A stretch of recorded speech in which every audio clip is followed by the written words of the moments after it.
Update. Am I the a-hole for being mad at my wife saying breaking up with her ex is one of her biggest regrets? Original post. The other day, my wife was catching up with a friend who started dating someone new. As it turns out, the guy is my wife's ex. That already made me a little uneasy, but I kept quiet. Then her friend mentioned she was having some doubts about him, and right there my wife says, "He is the sweetest and most wonderful guy. Breaking up with him is one of my biggest regrets." I literally said, "Excuse me?" out loud. It just came out. She looked at me confused, like she didn't get what the problem was. I gave her a moment to process what she just said, and when she didn't, I told her, "Never mind," and let her finish the conversation. Her friend left shortly after. We talked later, and she said she didn't really mean it, that she just got caught up in the moment. But honestly, it didn't make me feel any better. I've been distant ever since. I feel angry, but mostly I just feel hurt, unloved, disrespected. How am I supposed to hear my wife call another man the sweetest and most wonderful guy and say she regrets breaking up with him and not feel crushed by that? She's frustrated with me now, saying I'm dragging this out and making it bigger than it needs to be. She says she's sick of talking about it, but she still hasn't apologized. She keeps insisting I misunderstood, that it's not what she meant. I don't want to get divorced over this. We've agreed to go to counseling because I at least want to try to fix this. But the truth is, I've never felt this lonely in our marriage. I look at her and feel like a stranger. I just want to know, am I the a-hole for not being able to let this go?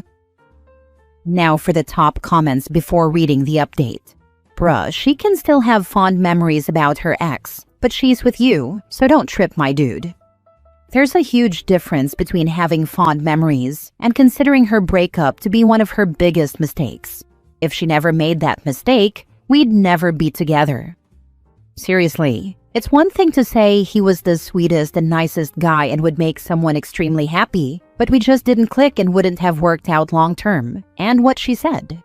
That's like reminiscing about your younger days in front of your kids and saying, "Damn, life would be so much more fun if I never had kids." I bet her friend felt same way as you. Like you, realized exactly what that meant and what it implies if your wife is around her boyfriend going forward. Probably why the friend left shortly afterwards. That's what made it even worse.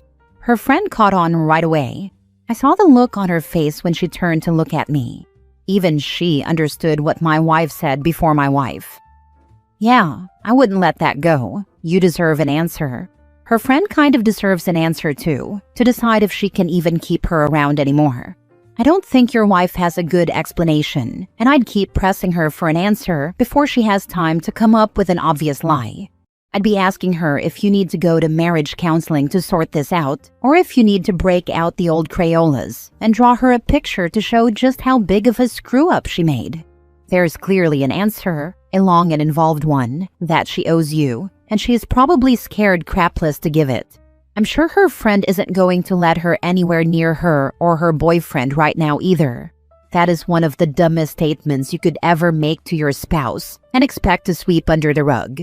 That's up there with, "Let's have an open relationship," or "He's only a friend, but I screwed up," and "You don't need intimacy in a marriage because I say, not we say, we are too old and done." I'd be sleeping on the couch for the foreseeable future until my spouse actually apologizes and explains to me in great detail what they meant. Good luck. Now for the update 3 months later. We are separated now. We have been having trouble finding a counselor that we are both comfortable with, and fights have happened more often. I gave up on my marriage when she said that her ex probably wouldn't be such a whiny baby, and that she was right in regretting breaking up with him. I think she realized what she said, and she tried to take it back. She said, No, I'm sorry, I didn't mean it. I was already halfway done with this marriage. After hearing that, I don't think we can come back from this. I'm speaking to a divorce lawyer. I feel terrible. I feel like an idiot. I feel so alone right now. I just don't know how to feel. Honestly, posting this helps a bit. Helps gets my thoughts together. Listen to your lawyer. Focus on finding a counselor for yourself. If you can, try to get away for just a weekend without her. Good luck. agree on all points. I would just add, dude, you're not alone. You're free. Do all the stuff you gave up for your marriage. All the things she didn't like, but you do. All the food she didn't like, but you do. All the music she didn't like, but you do. All the places and people she didn't like, but you do. Now is the time to put yourself first in everything. In her own words, she never knows when she's onto a good thing, so she's going to be the one regretting this when it all shakes out. You are, quite frankly, too good for her. She keeps saying awful things, and then that she doesn't mean it like that? What does she mean then exactly? She means the things she says, but only if she doesn't face the consequences. I hope OP finds someone better. He doesn't deserve to be second best in his wife's heart. Your soon-to-be ex is a special kind of stupid. She said something that kills most marriages and had plenty of time to think about what she said, then went ahead and doubled down. That is a special kind of stupid. I think she enjoys hurting you. Good luck in your divorce. You will thrive in the years to come. There are more women out there. Other women are the last thing in my mind right now. Next story. Am I the a-hole for threatening to ban my mother from my wedding and meeting her grandchild if she doesn't cut off my ex-girlfriend? I, 28 male, am marrying my fiancée Maddie, 24 female, this November, and we're expecting our first son in February. Prior to my current partner, I dated my ex-girlfriend Adriana, 29 female, for 5 years. Things did not end well with that relationship. She was upset that I was taking too long to marry her and that I wanted to make a career change after realizing I hated my career in human resources. 2.5 years ago, she broke up with me, despite me telling her that I was close to proposing. I just wanted to finish school for my new career in healthcare first. It tore me up for a long time, especially since during our relationship, she became very close to my family, particularly my mom. That meant I couldn't even get away from her at some family events. 2 years ago, I met Maddie at a work function, and we hit it off immediately.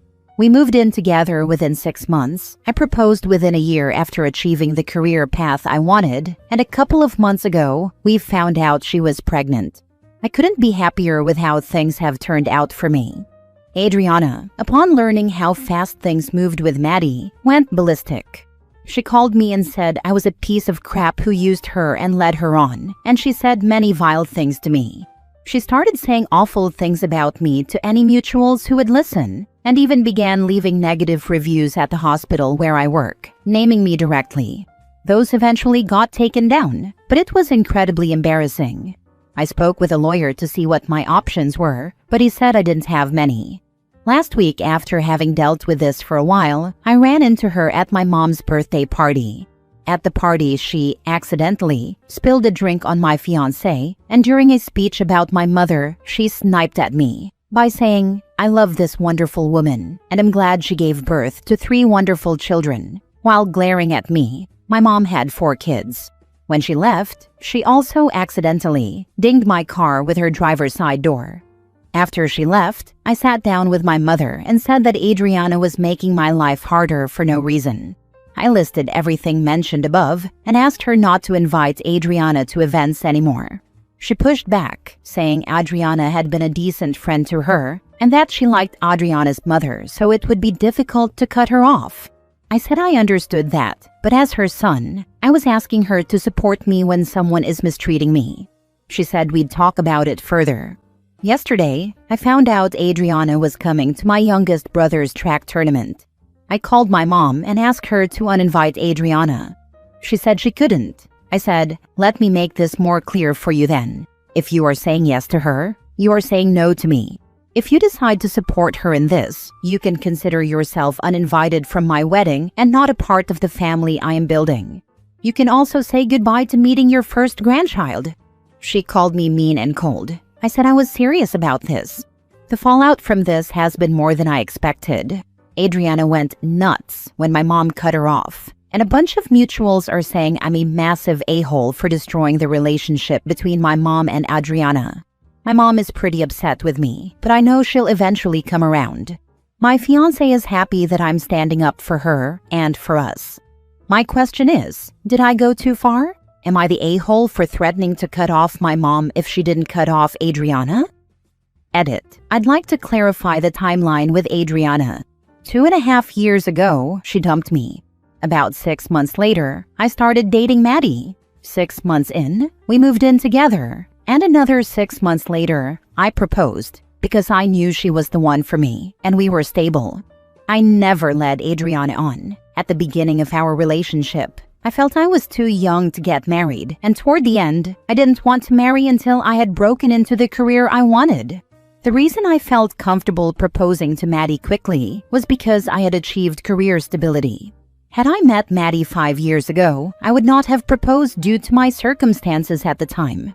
I feel I've done nothing wrong in ensuring I was stable and ready for marriage before proposing to someone, and Adriana breaking up with me when I was on the cusp of achieving that is on her. Now for the top comments. Dude, not the a-hole. Who your mom chills with is her business, but when it starts messing with your life, lines gotta be drawn. Adriana sounds like she's running the Psycho X playbook page by page. Mom's gotta choose. It ain't about destroying a relationship. It's about protecting your family. She'll come around. Good on you for standing up for your lady and your kiddo. Keep that up, bro. Exactly. Mom could have still met up with Adriana outside of family events, as she's no longer family. I don't take my friends to family events either. Gosh, that'd be awkward if everyone did that. Also, she spilled a drink over a pregnant woman. What's next? Making her trip? Shoving her down the stairs? Yeah, that's what I don't get. You want to keep a relationship with this girl? Fine. Get your mani-pedis. See each other for lunch. That's whatever. There's no reason for her to be coming to holidays and birthday parties, etc., especially if she's causing issues for your son. It's weird. Your mom and Adriana are idiots. Let them be together and uninvite them from your wedding. If this keeps going, then go no contact. My mom cut off Adriana begrudgingly, so I won't cut her off. I love my mom, and without her, I wouldn't have access to see my youngest brother who I love to death. I'd get a dash cam for my car that can record when the car is turned off. They have to be wired into the dash, but have controls so they don't drain your battery. Then you can catch her damaging your car and call the police. Sooner or later, you will likely have some type of problem with the ex that will require police involvement. You need a camera on the front of your home, and if it's a house, you need a camera showing each side of it. You need proof for the police. Don't hesitate to call them when she acts out against you or your wife. Last story. Am I the a-hole for telling my cheating ex-husband I will never feel bad for him and I will never help him make this better? I, 46 female, was married to my ex-husband John, 48 male, for a decade when I found out he had cheated multiple times with multiple women, one of whom became a fully fledged affair. We had 3 young kids at the time. I found out because I started suffering from some concerning symptoms, went to the doctor, and after some tests, it was discovered I had gonorrhea, which had caused pelvic inflammatory disease. The whole thing was devastating, and John didn't even pretend to be concerned about me. He was more concerned about his affair partner, Kathy. The two of them married after the divorce, and I had to pick up the pieces, deal with the consequences of John's cheating and his lasting gift, and help my kids deal with the divorce, all while having to be civil in front of the kids, which killed me. I had minimal contact with John and Kathy. I refused to speak to either of them unless I had to. A few times, they attempted additional contact with the aim of us being friends, but I shut that down and told the two of them to rot in hell. The kids had a good relationship with their dad until a few years ago. John and Kathy were unable to have children together. I believe she had miscarriages and stillbirths, and my kids felt there was pressure on them to gather around them and love Kathy, so she'd still feel like a mother. But none of them had a close relationship with her, and they felt like their dad was manipulative about it. So they started going to his house less and gradually faded away. My youngest graduated in May and didn't invite John or Kathy. There were discussions about it, but ultimately, he decided he would prefer to focus on his achievement and not the drama.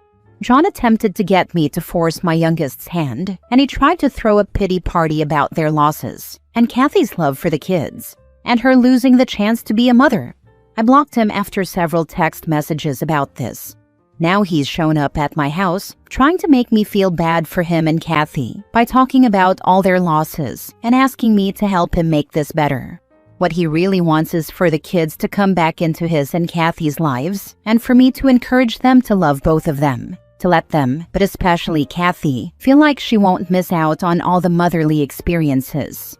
He wanted me to treat her like their other mother and present a united front, so that when weddings and babies come along, she'll be included and equal in all of it. I had no patience for his request, and even though he was already upset talking about the losses, I was not kind when I told him to get away from my house and from me. I told him I will never feel bad for him, and that his pity party and attempt to make me responsible for their happiness after the way he treated me was outrageous. I told him he caused all of this and he can fix it himself, but he doesn't deserve a single ounce of kindness or compassion from me after his actions during our marriage. He tried to argue, but I closed my front door, and he left after that. I was on good terms with John's sister after everything went down, but once she heard about our interaction at my house, she turned on me. She told me she understands me hating them, but that John has been broken up about all the losses they've endured, and I could have been a little kinder. She said I should want my kids to have John and Kathy in their lives, and that I should be able to see it would be better for them and future grandkids. I told her I owed the two of them nothing, and did not wish for their happiness. She told me I had proven to be spiteful, and that I hurt her brother even though the divorce happened more than a decade ago, and it's truly in the past. I'm disappointed that relationship broke down, but I feel like it was possibly naive to think it would always survive what happened, because John's her brother first. I do value her opinion, or did before this. I disagree with what she said, but I also feel like I shouldn't dismiss it without seeking others' opinions, since I've always valued what she says, even though I believe this is just a loyalty thing at the end of it all. Am I the a-hole? Not the a-hole. He just wants you to fix his failings because he can't be bothered to do it himself. You're not his wife, so that's not your problem. And tell Sissy to buzz off. You don't owe either of them a damn thing. All of this, and I'll add, OP's kids are old enough and making their own decisions. Even if they were married and they were somehow on the same team, OP's kids have made a decision. They don't want to deal with their cheating dad and his wife. Most kids are just not going to feel warmth towards a woman who they feel contributed to breaking up their family. Most of my now adult friends have had a difficult time maintaining a long-term relationship with a parent who cheated. Add to this, the dad and his wife want to do the whole "we're all a big family" thing, which is totally hokey unless everyone is actually feeling it. My first thought: there are so many stories on this hub and others about how it goes poorly when step-parents try to force a close relationship, especially since a few years ago means OP's youngest kid was already in his teens, and I don't know a single teenager who responds well to being pressured into a relationship. Even without the cheating, the kids would have become alienated from John and Kathy through their own doing. If OP tried to stand up for him, they would likely be upset at her too. Probably John caused Kathy's uterine issues with his diseased junk. This is not your problem, OP. Not the a-hole. That's exactly what I was thinking. What a POS. How do men like this keep women? I feel like he kept Kathy because she's as bad as him. She knew he was married and didn't feel guilty about sleeping with him. So it's really no surprise someone like that would stay.